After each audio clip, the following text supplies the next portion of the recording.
Hello friends, welcome है आपका Sam financial classes में। आई होप आप सब अच्छे होंगे, आपकी पढ़ाई अच्छी चल रही होंगी। फ्रेंड्स, आज जो हमारा टॉपिक होने वाला है, जैसे कि आप स्क्रीन पे देख सकते हैं, weighted average of common stock outstanding या नंबर ऑफ शेयर आउटस्टैंडिंग, कुछ भी बोल सकते हैं। वैंसो हमारा, इसको शॉर्ट में वैंसो भी करके बोलते हैं। हालांकि ये इसकी कोई एक्सेप्टेबल वो नहीं है प्रोनाउंस की, जैसे मैं इसको वैंसो करके बोल रहा हूँ ऐसा बस बोलते हैं, ठीक है, शॉर्ट में।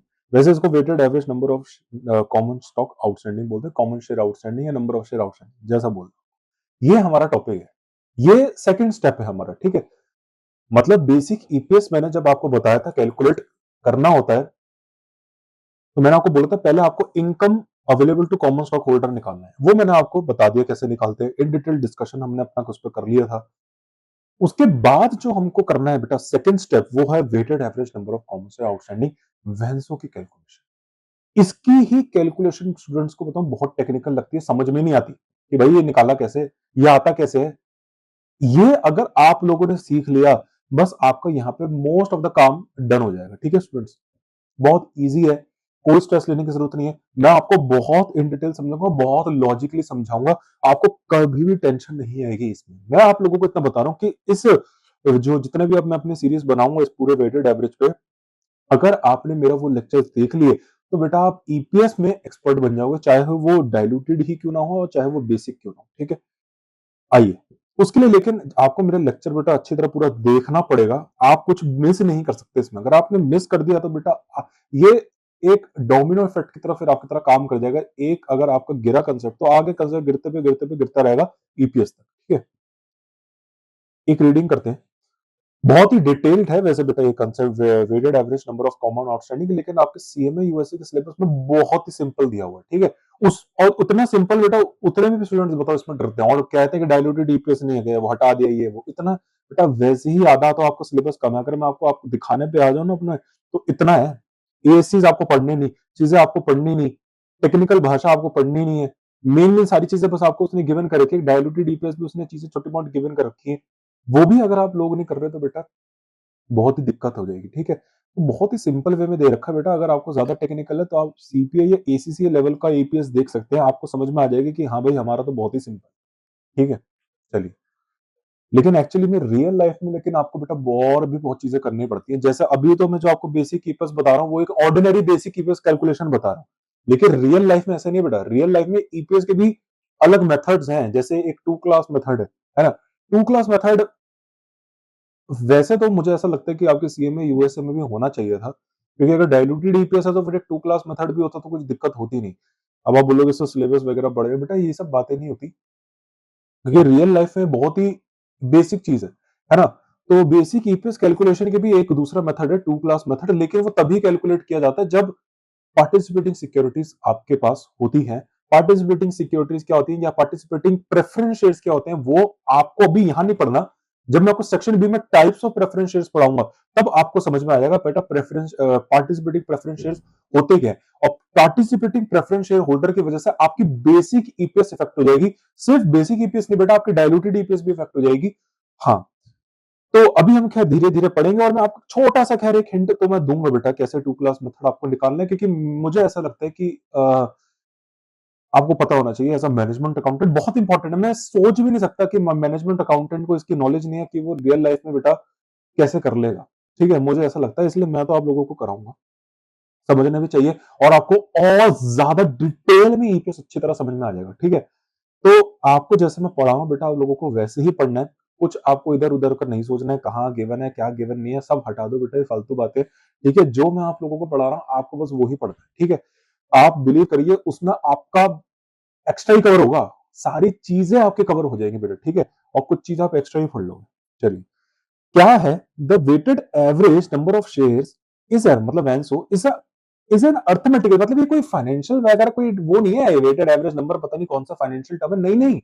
इट्स अ वेटेड एवरेज, मतलब जो number of common share outstanding है उसका एक वेटेड एवरेज नंबर निकाल रहा हो। वेटेड बेटा नाम है बेटा, दुनिया में दो चीजें होती हैं, एवरेज दो प्रकार की होती है, एक सिंपल एवरेज एक वेटेड एवरेज। ज्यादातर हम जो जनरल सेंस में यूज करते हैं वो सिंपल एवरेज यूज करते हैं, लेकिन एक्चुअली में बेटा मेरा फेवरेट खुद वेटेड एवरेज है, क्योंकि सिंपल एवरेज बस एक मोटा मोटा बता देता है, लेकिन एक्चुअली में वो अच्छा नहीं होता। अगर आपको मोर प्रिसाइज लेना है तो उसमें हम वेटेड एवरेज यूज करते हैं। वेटेड एवरेज वो बताता है कि हाँ, इस वेटेड एवरेज बेटा हिंदी मतलब बोले तो वो औकात के हिसाब से बताता है कि हाँ बेटा तेरी औकात के हिसाब से इतना बनता है, हाँ तेरी औकात इतनी है तो तेरी औकात कितने से इतना, मतलब जितना जिसका लेवल है उसके हिसाब से चीजें बताता है। ऐसे जाके एवरेज निकल के आती है और वो एवरेज ज्यादा अच्छी होती है। इसलिए जब भी EPS is a very complex matter, is a crucial matter, तो उसके अंदर भी जब हम एवरेज वाली कैलकुलेशन लेते हैं, अभी क्या है, क्यों है एवरेज, हम क्यों लेना पड़ता है, वो सब मैं बताऊंगा। अभी हम डिस्कस नहीं कर रहे हैं, अभी मैं बता रहा हूँ फंडामेंटल्स पे डिस्कस कर रहे हैं हम। वेटेड, इसलिए हमारे पास दो मेथड थे वेटेड एवरेज में निकाल, sorry average of number of common share outstanding निकालने का, एवरेज निकालना था हमें बेटा। एक्चुअली ये जो टॉपिक है ना, ये टॉपिक है, ये नंबर ऑफ शेयर आउटस्टैंडिंग, ये वेटेड एवरेज को हटाओ, हमें पढ़ना है number of share outstanding. Number of share outstanding क्या होते हैं? मार्केट में कंपनी ने शेयर इशू करे 10,000, तो मार्केट में कंपनी के कितने शेयर घूम रहे हैं? 10,000, यही तो नंबर ऑफ शेयर आउटस्टैंडिंग है। आउटस्टैंडिंग मतलब कंपनी ने 10,000 शेयर बेच के कम लोगों से पैसा उठाया, तो ये 10,000 शेयर आउटस्टैंडिंग है ना। अरे कंपनी को कभी ना कभी तो इन 10,000 शेयर के बदले पैसा देना पड़ेगा ना। अरे लिक्विडेट अगर हो गई, कंपनी खत्म हो गई, तो इन 10,000 शेयर होल्डर्स को, सोचो एक शेयर होल्डर ने एक शेयर खरीदा तो 10,000 शेयर होल्डर हो गए, 10,000 शेयर होल्डर का पैसा लौटाना पड़ेगा ना कंपनी को, इसलिए आउटस्टैंडिंग है ये। दूसरे डिविडेंड भी देना पड़ता है, इसलिए। तो अभी कितने आउटस्टैंडिंग है, मतलब मार्केट में कितने घूम रहे हैं? 10,000 है, इसे कहते हैं नंबर ऑफ शेयर आउटस्टैंडिंग। तो यही कैलकुलेशन, मतलब मार्केट में हमारे ये नंबर ऑफ शेयर कितने हैं, इसकी कैलकुलेशन। आप बोल रहे हो सर अभी 10,000, नहीं बेटा ऐसे नहीं लेना कि 10,000, क्योंकि हो सकता है बेटा साल खत्म होने से एक दिन पहले भी कंपनी ने शेयर इशू करे हो। सोचो 5,000 तो अभी 15,000 हो गए, तो बेटा क्या 15,000 के 15,000 को जो नेट प्रॉफिट आया, वो सॉरी आईएसी आया, इनकम अवेलेबल जो इन लोगों का, सारा डिस्ट्रीब्यूट कर देंगे?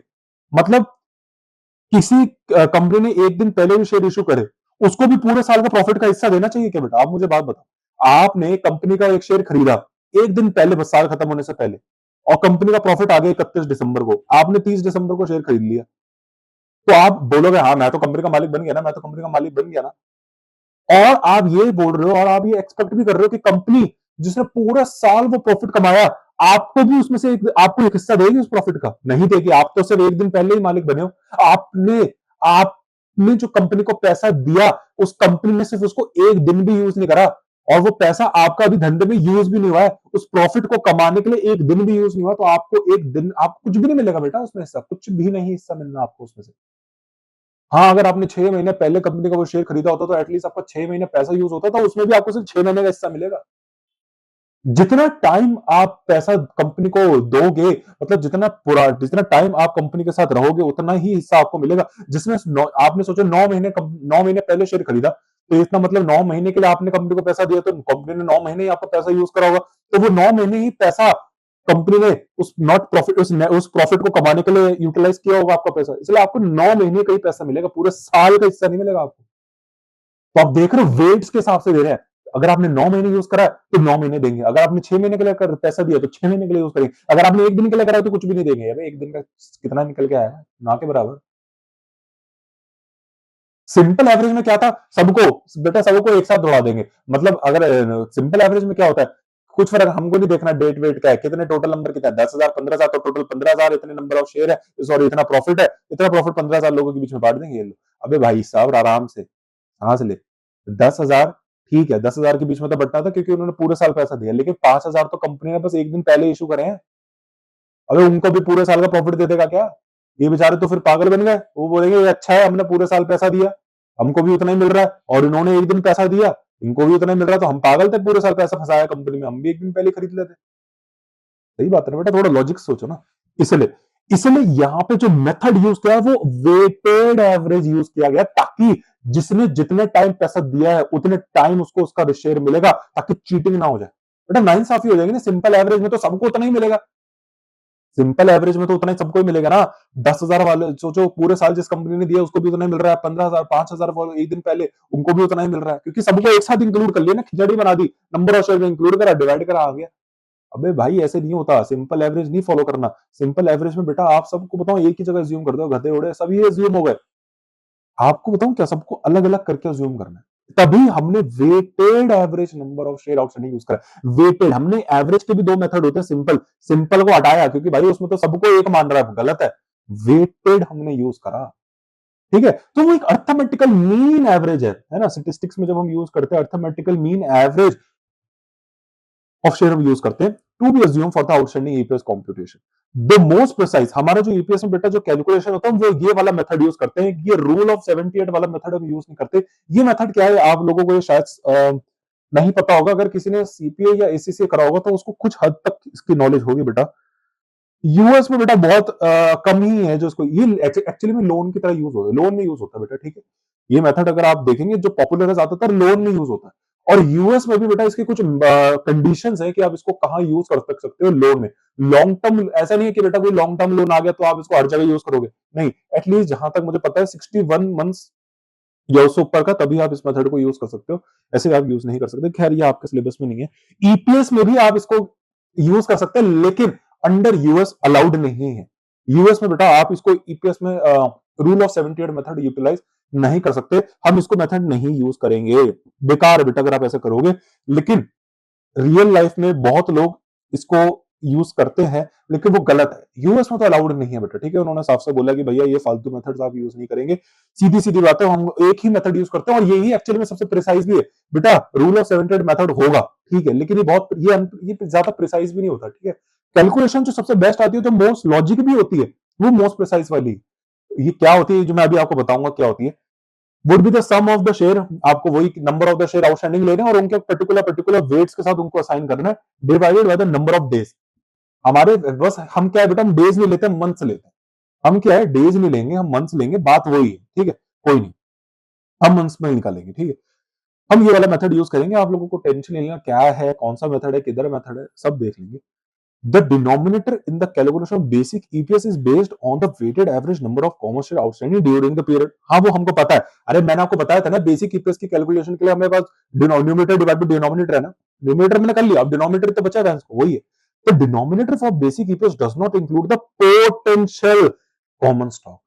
बेटा ये पोटेंशियल कॉमन स्टॉक क्या होते हैं, इसी पे ही तो सारे स्टूडेंट्स कंफ्यूज है बेटा। ये potential common stock, potential common stock वो होते हैं, नाम समझो बेटा, इसका वर्ड ही समझो पोटेंशियल, मतलब ऐसे शेयर जो कॉमन स्टॉक नहीं है। अरे मेरी बात सुनो थोड़ी ध्यान से, ऐसे शेयर जो कॉमन स्टॉक नहीं है लेकिन उनमें पोटेंशियल है कि वो आगे जाके कॉमन स्टॉक में कन्वर्ट हो जाएंगे।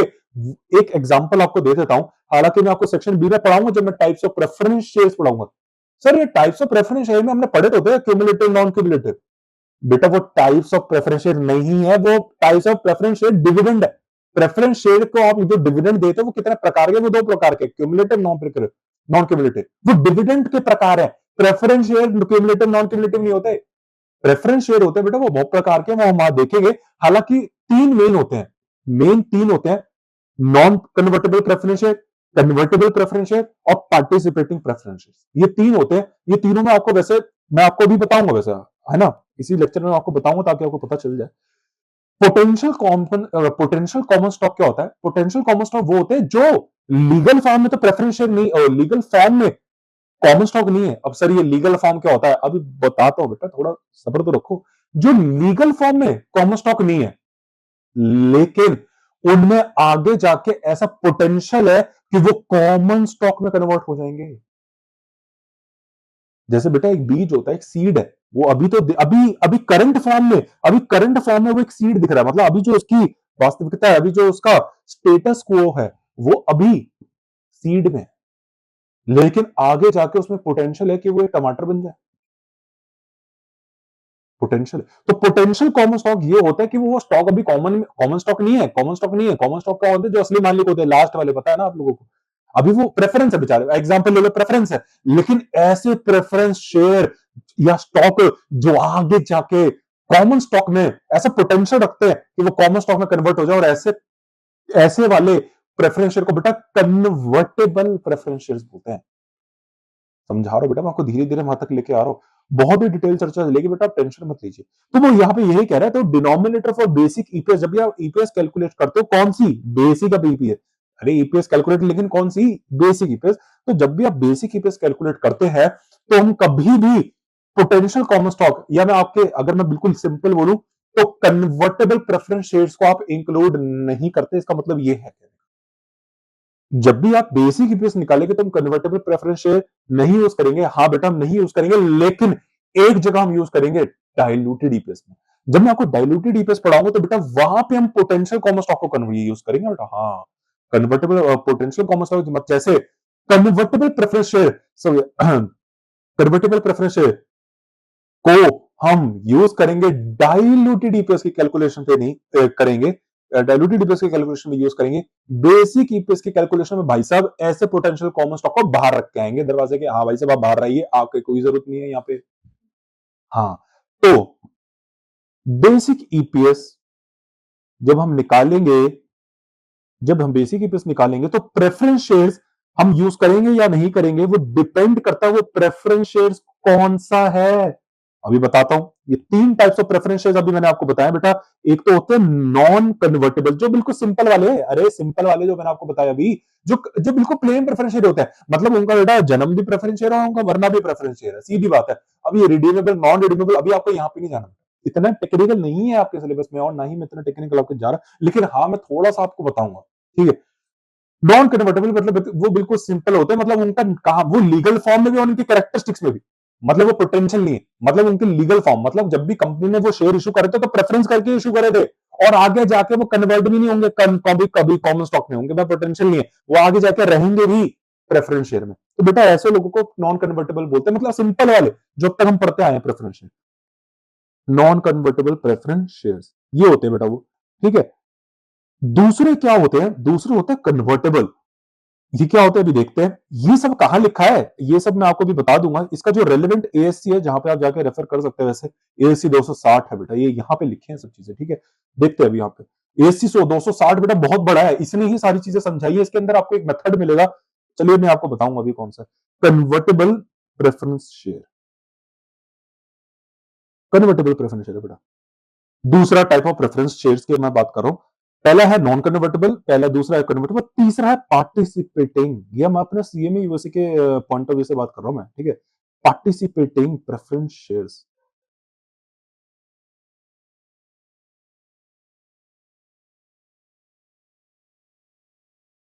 ये तीसरा टाइप है बेटा, ठीक है। ये पार्टिसिपेटिंग प्रेफरेंस शेयर है। अब इन तीनों में अगर आपको केस आए, मतलब अब वो कह रहा है बेसिक ईपीएस, तो अगर अभी आपके सामने मैंने ये रखा है कि प्रेफरेंस शेयर 3 प्रकार के होते हैं, ठीक है। बेसिक ईपीएस में से इन तीनों का कौन सा काम है और किसका नहीं है वो देख लेते हैं। अगर बेसिक ईपीएस हमको निकालना है तो बेटा नॉन कन्वर्टेबल प्रेफरेंस हमको चाहिए, कन्वर्टेबल प्रेफरेंस शेयर नहीं चाहिए, पार्टिसिपेटिंग प्रेफरेंस शेयर हमको चाहिए। अगर पार्टिसिपेटिंग प्रेफरेंस शेयर होगा तो आपका बेसिक ईपीएस की कैलकुलेशन वो लगेगा, लेकिन नॉर्मल तरीके से ईपीएस नहीं, उसके लिए एक मेथड है बेटा फिर जो हमको बताया है एएससी 260 ने, एएससी 260 ने एक मेथड बताया है कि अगर पार्टिसिपेटिंग प्रेफरेंस शेयर आपके क्वेश्चन में गिवन है और बेसिक ईपीएस का क्वेश्चन है, तो नो डाउट आप बेसिक ईपीएस में पार्टिसिपेटिंग प्रेफरेंस शेयर को इंक्लूड करोगे, लेकिन ऐसे नहीं जैसे आप नॉर्मल मेथड से अब तक मैं आपको निकाल के बता रहा हूं। इसका मेथड का नाम है टू क्लास मेथड। इसके मेथड के नाम को बेटा टू क्लास मेथड के नाम से बोला जाता है, ठीक है। ये वाला मेथड हम यूज करते हैं अगर पार्टिसिपेटिंग सिक्योरिटी का केस है। मैं आपको एक एग्जांपल के साथ भी समझाऊंगा बेटा कि पार्टिसिपेटिंग प्रेफरेंस शेयर जब होता है तो आप कैसे टू क्लास मेथड यूज करके अपना बेसिक ईपीएस कैलकुलेट कर सकते हैं।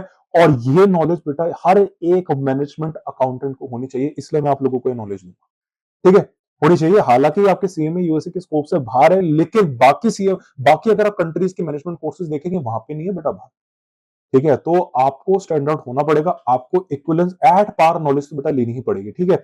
सिलेबस सिलेबस खेलने वाली हरकतें तो बेटा ये देखिए बच्चे करते हैं, ठीक है। प्रोफेशनल्स को तो पूरी नॉलेज लेनी पड़ेगी, ठीक है। तो टू क्लास मेथड में हम जाके देखेंगे कि कैसे पार्टिसिपेटिंग प्रेफरेंस शेयर्स से भी आप बेसिक ईपीएस निकाल सकते हो। हाँ, जब ये पार्टिसिपेटिंग सोचो नहीं है तो फिर आप अपना नॉर्मल मेथड जैसे वन क्लास मेथड कुछ नहीं होता, वन क्लास मेथड जैसे हम नॉर्मल जैसे बेसिक ईपीएस निकालते हैं नॉन कन्वर्टेबल प्रेफरेंस शेयर के साथ, वो ये ऐसे निकालोगे। लेकिन अगर प्रेफरेंस पार्टिसिपेटिव प्रेफरेंस शेयर आ गया तो हमको टू क्लास मेथड यूज करना पड़ेगा, और बहुत ही सिंपल है बेटा, अरे बहुत सिंपल मेथड है, कुछ भी नहीं है इसके अंदर, ठीक है।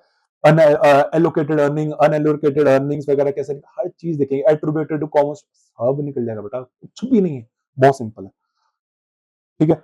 तो एएससी 200, अब इसके कुछ सब टॉपिक्स लिखे हुए, आपको सब टॉपिक्स पे नहीं जाना। एएससी 260 ने बेटा हमको सारा वेंसो बता दिया है, सारी हम बेटा हमें कहीं डरने की जरूरत नहीं है, हमारे पास एसी 260 है, एसी 260 की मदद लेंगे, सारे क्वेश्चन ऐसे निकलते रहेंगे।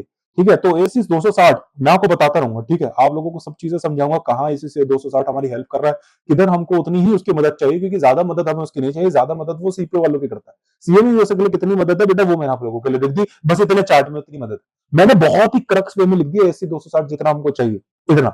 ठीक है, पार्टिसिपेट जितना नॉन कन्वर्टेबल है तो नॉर्मल मेथड यूज कर लेना, कन्वर्टेबल है तो उसको बाहर रख देना, क्योंकि वो डायलूटेड ईपीएस में चाहिए, डायलूटेड ईपीएस में चाहिए, डेप्स की कैलकुलेशन में चाहिए ओनली, बेसिक ईपीएस में इसका कोई काम नहीं। ठीक है, पार्टिसिपेटिंग आ जाएगा तो हाँ बेसिक ईपीएस में लगेगा, लेकिन अंडर टू क्लास मेथड लगेगा। ओके, अब आइए थोड़ा सा ध्यान से, एक चीज मुझे आपको पढ़ानी है जो एसी 260 के सब टॉपिक 10 के 20 में लिखी गई है। ठीक है बेटा, क्या है ये चीज जो मैं आप लोगों को बता रहा हूं, यहां पे आइए। ये पहला दूसरा छोड़ा, मैंने सीधा इसको अच्छे सिमराइज में लिख दिया, ये एरो बना के लिखा बेटा आप लोगों के लिए। इफ एंड इक्विटी, बड़े ध्यान से पढ़िए, बड़े ध्यान से। If an equity represents preferred stock in its legal form but has all the characteristics of common stock in its current form, it should be considered an outstanding share of common stock in the calculation of basic EPS. अभी क्या है, किधर है, समझ नहीं आया sir, ये क्या बोलती है ये? यही तो टेक्निकल भाषा है, यही है एसी 260। यहां पे छुप के लिखा है पार्टिसिपेटिंग प्रेफरेंस शेयर के बारे में, छुप के लिखा हुआ बेटा। क्या है ये, वो कह रहा है एक इक्विटी सिक्योरिटी, बेटा यहाँ पे इक्विटी शेयर की बात नहीं, इक्विटी सिक्योरिटी के बारे में बात हुई है। ये इक्विटी सिक्योरिटी मतलब उसके प्रोडक्ट्स ऑफ, मतलब एक मतलब उसके प्रोडक्ट्स जो कैसे, जैसे प्रेफरेंस शेयर हो गए, कॉमन स्टॉक हो गए, ये सब उसके प्रोडक्ट्स हैं। वो ये क्या कह रहा है, कंपनी एक शेयर इश्यू कर रही है, कंपनी एक शेयर इश्यू कर रही है, लेकिन उसका जो लीगल फॉर्म है वो प्रेफरेंस शेयर है। अब ये लीगल फॉर्म प्रेफरेंस शेयर मतलब बिल्कुल सिंपल भाषा में बोलूं, मतलब जब कंपनी ने शेयर इश्यू करे थे ना, वो प्रेफरेंस शेयर करके इश्यू करे थे। मतलब कंपनी जब भी शेयर इश्यू कर रही है तो शेयर सर्टिफिकेट पे जो नाम लिखा है वो कॉमन स्टॉक नहीं है, प्रेफरेंस शेयर है। मतलब जिसको भी वो शेयर मिलेगा वो अपने आप को प्रेफरेंस शेयर होल्डर बोलेगा, लेकिन उसमें करेक्टरिस्टिक्स जो है उस शेयर की वो कॉमन स्टॉक वाली है इन इट्स करंट फॉर्म। मतलब उसका जो अभी करंट फॉर्म है वो कॉमन स्टॉक जैसा करेक्टरिस्टिक्स है। Sir characteristics of common stock कैसा है बेटा, कॉमन स्टॉक की करेक्टरिस्टिक्स क्या होती है मुझे बात बताओ, बताओ कि क्या करेक्टरिस्टिक्स होती है। वो प्रॉफिट में से हिस्सा लेती हैं, वो प्रॉफिट में से अपना डिस्ट्रीब्यूट अर्निंग्स डिस्ट्रीब्यूट करती हैं। सर वो तो लेकिन प्रेफरेंस वाले भी करते हैं, लेकिन उनका फिक्स्ड होता है, इनका फिक्स नहीं होता कॉमन स्टॉक वालों का। तो सर प्रेफरेंस वालों को तो हम फिक्स्ड ही देते हैं ना, इसमें कॉमन स्टॉक जैसा क्या है करेक्टरिस्टिक्स, मुझे समझ नहीं आ रहा बेटा। एक प्रेफरेंस शेयर, एक one type of preference share ऐसा होता है, इन तीनों में से एक छुपा हुआ प्रेफरेंस शेयर ऐसा है बेटा जिसका करेक्टरिस्टिक्स थोड़ा थोड़ा इक्विटी जैसा है, आपको लगेगा। हालांकि जो फॉर्म ज्यादातर जो डिजाइन जिसने करा था ना बेटा प्रेफरेंस का, प्रेफरेंस शेयर उसने डेट की तरह किया था। ठीक है, चलो उतना नहीं डिटेल में जाते, लेकिन इन तीनों प्रेफरेंस शेयर में से बेटा एक प्रेफरेंस शेयर ऐसा छुपा हुआ है जो आप लोगों के सामने लेकिन छुपा हुआ है, उसने बताओ थोड़ी कैरेक्टरिस्टिक इक्विटी जैसे रखी हुई है। मतलब उसका लीगल फॉर्म प्रेफरेंस शेयर जैसा है, लेकिन उसका जो कैरेक्टरिस्टिक्स है ना बेटा वो इक्विटी जैसा है। मतलब वो लेता तो फिक्स डिविडेंड है, प्रेफरेंस डिविडेंड है, लेकिन वो जो अर्निंग्स होती है ना, income available to common stock holder, जो प्रॉफिट होता है, जो कॉमन स्टॉक जिसमें से अपने अर्निंग्स लेते हैं, वो उसमें से भी अपनी अर्निंग लेता है, उसमें से भी अपनी अर्निंग लेता है। तो बेटा उसमें से अर्निंग तो सिर्फ मालिक लोग लेते हैं, मतलब कॉमन स्टॉक लेते हैं, प्रेफरेंस वाला क्यों ले रहा है? मतलब वो एक ऐसा प्रेफरेंस जिसकी करेक्टरिस्टिक्स कॉमन स्टॉक वाली, ये मतलब है इसका। ये प्रेफरेंस शेयर है, नो डाउट वो फिक्स डिविडेंड अपना ले रहा है, लेकिन साथ में वो कॉमन स्टॉक की तरह प्रॉफिट में से हिस्सा भी लेगा। और ऐसे प्रेफरेंस वाले को बेटा पार्टिसिपेटिंग प्रेफरेंस शेयर बोलते हैं, इसलिए इसका नाम है पार्टिसिपेटिंग। ये किसी ना किसी चीज में पार्टिसिपेट करता होगा। किसमें पार्टिसिपेट करता है? ये जब कॉमन स्टॉक को जब पैसा दे दिया जाता है, आईएसी, जब हमने सारा पैसा निकाल लिया ना, आईएसी जब सारे प्रेफरेंस वालों को डिविडेंड डिविडेंड बांट देते, जब पैसा बचता है, और वो किसका हो बेटा? अब वो कॉमन स्टॉक का है ना। अब वो ही जो वो उसमें से नोट आईएसी कौन खाएगा? कॉमन स्टॉक वाले। लेकिन आईएसी में में से प्रॉफिट खाने का पार्टिसिपेशन अगर कुछ प्रेफरेंस शेयर होल्डर कर रहे हैं तो उनको पार्टिसिपेटिंग प्रेफरेंस शेयर बोलेंगे, और इसलिए इनकी कॉमन स्टॉक जैसी कैरेक्टरिस्टिक है। क्योंकि बेटा आईएसी में से जो इनकम लेता है वो कौन लेता है, कौन खाता है आईएसी को? अरे आईएससी को कौन खाता है? कॉमन स्टॉक ही तो खाते हैं। लेकिन ऐसे अगर वो प्रेफरेंस शेयर भी उनके साथ बैठ के खा रहे हैं, वो आप सोचो एक रूम में एक पड़ा हुआ है खाना और आराम से कॉमन स्टॉक वाले खा रहे हैं, लेकिन एकदम से बंदा कोई और आ गया खाने, आप लोग सारी पूरी भीड़ देखेंगे, अबे ये कौन आ गया खाना हमारे अलावा? यही तो देखेगा, अबे आप देखोगे अरे तो प्रेफरेंस शेयर है, आप भगाओगे, अबे वो प्रेफरेंस शेयर तेरा हिस्सा नहीं है इसमें, तो बोलेगा मेरे पास पार्टिसिपेटिंग राइट्स है, कॉन्ट्रैक्चुअल राइट्स है मेरे पास। कॉन्ट्रैक्चुअल राइट्स बोलते हैं इसको।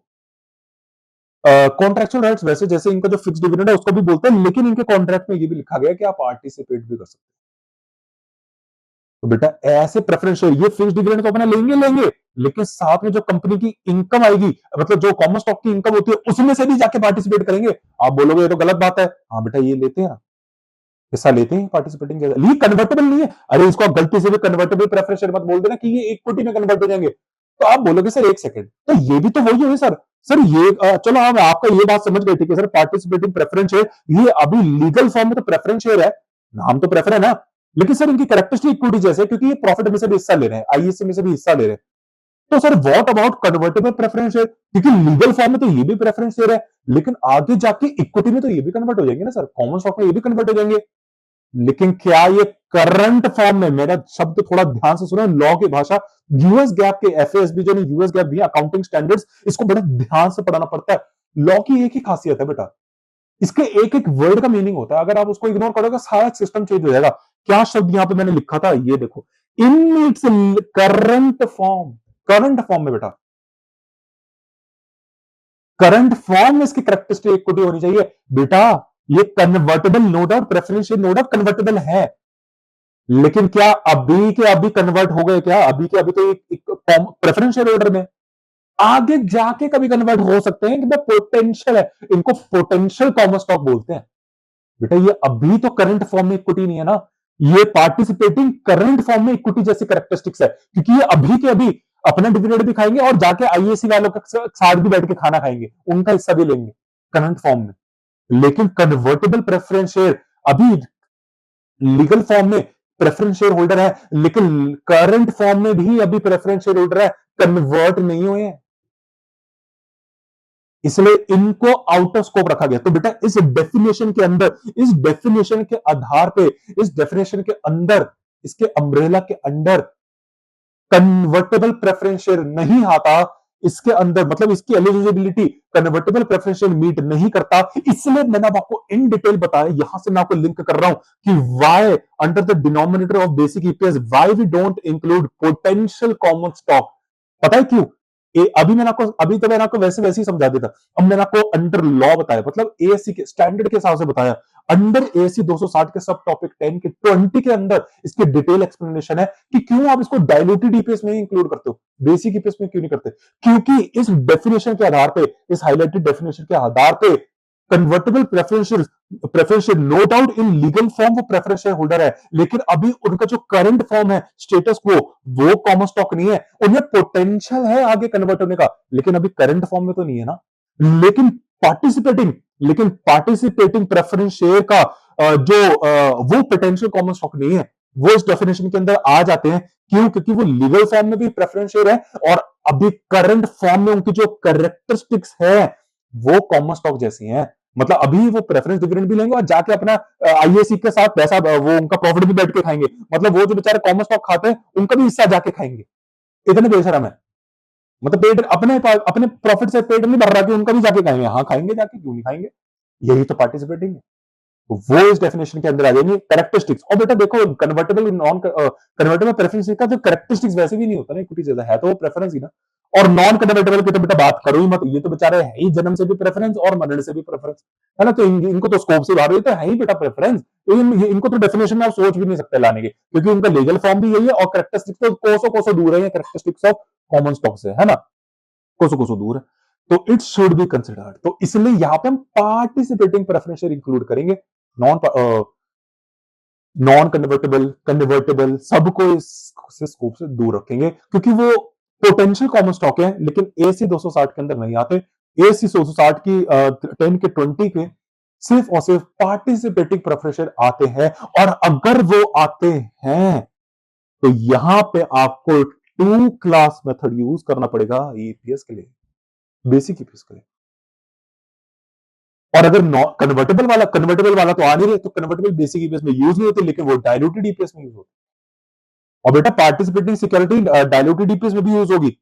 अगर पार्टिसिपेटिंग सिक्योरिटी का तो टेंशन ही नहीं ना, वो तो बेसिक ईपीएस में भी यूज हो रही है। और मैंने आपको बोला था बेस डायल्यूटेड ईपीएस में पहली चीज आपको क्या निकालनी पड़ेगी, बेसिक ईपीएस। तो जब पार्टिसिपेटिंग बेसिक ईपीएस में यूज हो रही है, तो फिर डायल्यूटेड में भी यूज होगी, क्योंकि आपको डायल्यूटेड ईपीएस का पहला स्टेप बेसिक ईपीएस से तो कैलकुलेट है। तो आपको सारी चीजें लिंगर ऑन करके पढ़नी है, ये मैं आप लोगों को समझाना चाहता हूं।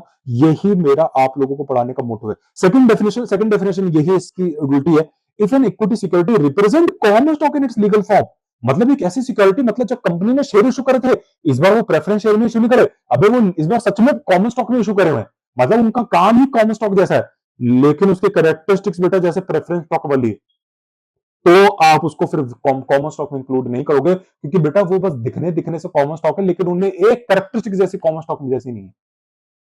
प्रेफरेंस शेयर वाले हैं वो तो, अरे मतलब जैसे वोटिंग राइट नहीं है, प्रॉफिट में शेयर नहीं ले सकते, कुछ रिजर्व शेयर होते हैं, रिस्ट्रिक्टेड कॉमन शेयर होते हैं, ऐसे कुछ बात है। आपके सिलेबस में आपको नहीं पढ़ना बेटा, ठीक है, बस मैंने ऐसे बता दिया आप लोगों के लिए, ऐसी जनरल नॉलेज के लिए ले दिया। तो आपको ऐसे को नहीं, उनका नाम कॉमन स्टॉक है, अबे उनके पास सर्टिफिकेट कॉमन स्टॉक है, लेकिन क्या फायदा कॉमन स्टॉक होने का जब ना मालिकाना हलक है, ना ही हम आईएसी में से इनकम में से अपना कोई शेयर ले सकते। बेटा काय के शेयर है ये तो, इसलिए हम इनको इंक्लूड नहीं करेंगे। खैर, आपको बस इस वाले डेफिनेशन से मतलब है, सेकंड वाला आप सीपीए लेवल के लिए, ठीक है। तो ये मुझे आप लोगों को बताना था।